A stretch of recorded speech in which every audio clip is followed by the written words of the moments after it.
filtration, because there's a lot of different types of filtration out there. Yeah. What's the lingo? What's the things that people should be looking out on, maybe boxes and the types of filtrations? What's the best filter? Let's start there. So I'll take you. So first of all, filter your water. Like whatever you need to do, like just make sure you're putting it through some sort of filter, because some filter is better than no filter. Okay. And so there's different types of filtration.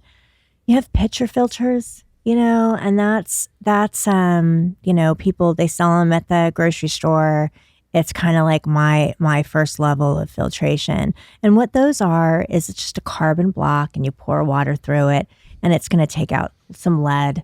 They're mostly made to remove lead, chlorine, and make your water taste a little better. And they're absolutely better than nothing. The problem with pitcher filters is that if you don't really stay on top on changing the filters, you can actually superdose yourself with contaminants. Once it gets filled, you're super leaching those contaminants right back into your drinking water. So there's not a lot of checks and balances, and you're just putting it through a carbon filter, which is better than nothing. Then you have your sink filters that attach to your faucet, and also your fridge filters. Those are a little marginally better because they're using pressure. And so anytime you use pressure to purify water, you're going to be able to purify your water a little bit better, because you need pressure to purify. Same thing, the water is traveling through a carbon filter, and for the most part, those are meant to remove lead, chlorine, chloramines, that type of thing from the water.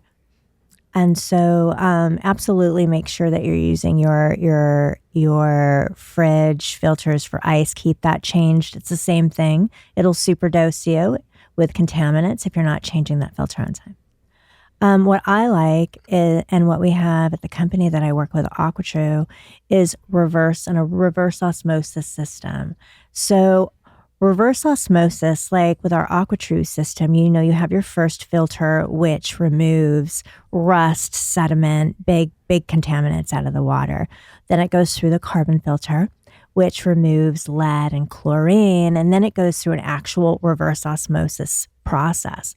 This reverse osmosis process is what bottling companies do when you go buy bottled water. You're buying a bottle of water that goes through an RO process. And what RO does is there's a membrane, and as the water passes through, the contaminated water stays on one side and purified water goes through the other. And then AquaTrue also has a fourth level of filtration, which is a coconut carbon VOC, which also removes all these things that are super hard to remove, like the drug residues, forever chemicals, that type. So once you go through a complete RO process, you're left with pure, clean drinking water free of contaminants. That is really what you want to be drinking and cooking with for you and your family.